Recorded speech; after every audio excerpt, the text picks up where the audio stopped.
오늘 누가복음 3장의 말씀을 우리가 함께 읽었습니다. 본 장에서는 세례 요한의 사역과 예수님의 사역에 대해서 함께 기록이 되어 있습니다.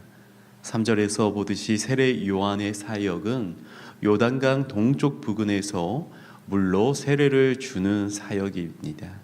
이 세례를 우리는 회개의 세례라 그렇게 말을 합니다.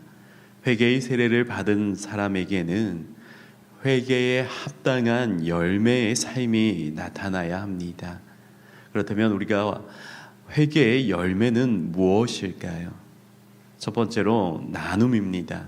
11절 말씀을 함께 보시겠습니다.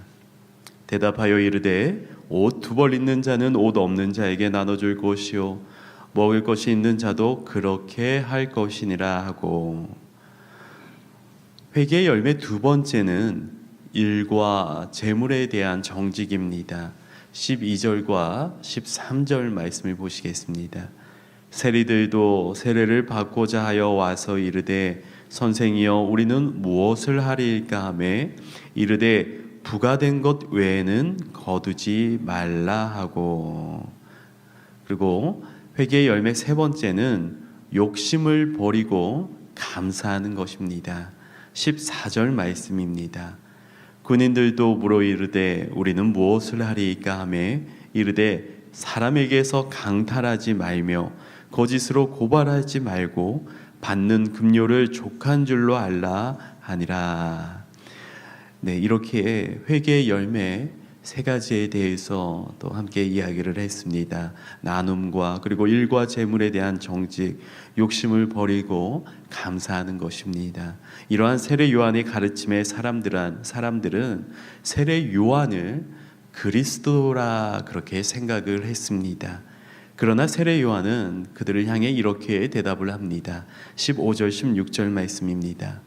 백성들이 바라고 기다림으로 모든 사람들이 요한을 혹 그리스도신가 심중에 생각하니 요한이 모든 사람에게 대답하여 이르되 나는 물로 너희에게 세례를 베풀거니와 나보다 능력이 많으신 이가 오시나니 나는 그의 신발끈을 풀기도 감당하지 못하겠노라. 그는 성령과 불로 너희에게 세례를 베푸실 것이요.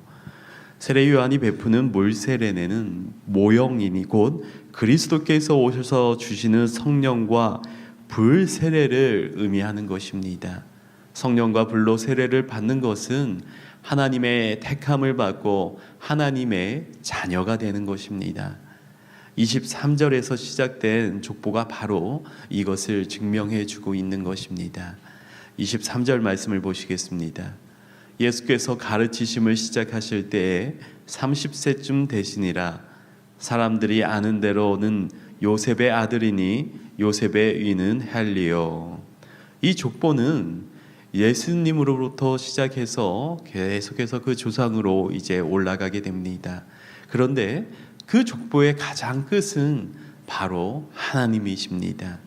이것이 바로 예수님이 메시아 하나님의 아들이요 구원자이심을 우리에게 보여주는 것입니다. 그리고 예수님의 성령 세례를 받는 사람은 결국에는 이 족보가 말해주고 있듯이 그 끝에 계신 여호와 하나님이시라는 것입니다. 우리는 하나님께서 택하신 하나님의 자녀입니다. 하나님의 자녀답게 오늘 말씀에서처럼 우리는 회개에 합당한 열매를 또한 맺을 수 있어야 합니다. 재물의 노예가 되는 것이 아니라 오히려 나눔을 실천할 수 있고 또 일과 재물에 정직하며 욕심을 버리고 감사할 수 있는 그런 회개의 열매를 맺는 것이 바로 하나님의 자녀다운 삶이라는 것입니다.